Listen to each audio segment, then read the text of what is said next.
عرض کیا مالک پھر کوئی نشانی میرے لیے مقرر فرما دے۔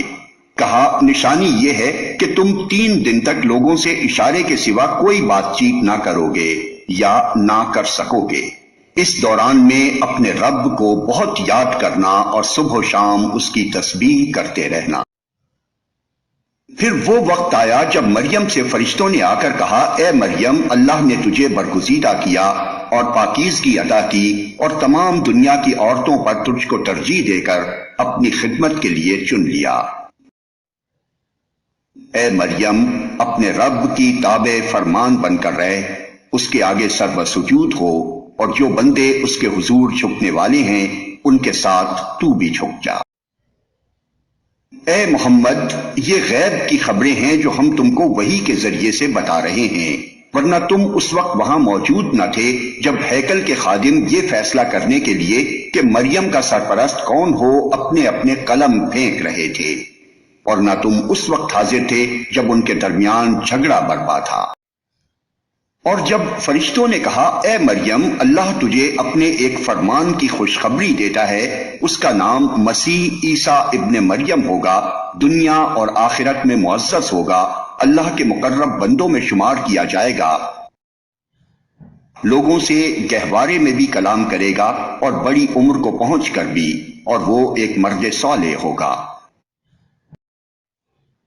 یہ سن کر مریم بولی پروردگار میرے ہاں بچہ کہاں سے ہوگا، مجھے تو کسی شخص نے ہاتھ تک نہیں لگایا۔ جواب ملا ایسا ہی ہوگا، اللہ جو چاہتا ہے پیدا کرتا ہے، وہ جب کسی کام کے کرنے کا فیصلہ فرماتا ہے تو بس کہتا ہے کہ ہو جا اور وہ ہو جاتا ہے۔ فرشتوں نے پھر اپنے سلسلہ کلام میں کہا اور اللہ اسے کتاب اور حکمت کی تعلیم دے گا، تورات اور انجیل کا علم سکھائے گا،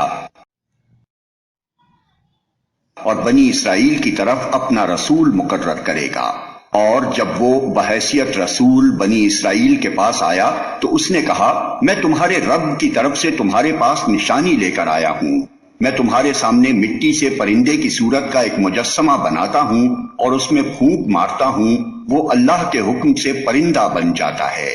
میں اللہ کے حکم سے مادرزاد اندھے اور کوڑی کو اچھا کرتا ہوں اور مردے کو زندہ کرتا ہوں۔ میں تمہیں بتاتا ہوں کہ تم کیا کھاتے ہو اور کیا اپنے گھروں میں ذخیرہ کر کے رکھتے ہو، اس میں تمہارے لیے کافی نشانی ہے اگر تم ایمان لانے والے ہو۔ اور میں اس تعلیم و ہدایت کی تصدیق کرنے والا بن کر آیا ہوں جو تورات میں سے اس وقت میرے زمانے میں موجود ہے، اور اس لیے آیا ہوں کہ تمہارے لیے بعض ان چیزوں کو حلال کر دوں جو تم پر حرام کر دی گئی ہیں۔ دیکھو میں تمہارے رب کی طرف سے تمہارے پاس نشانی لے کر آیا ہوں، لہٰذا اللہ سے ڈرو اور میری اطاعت کرو۔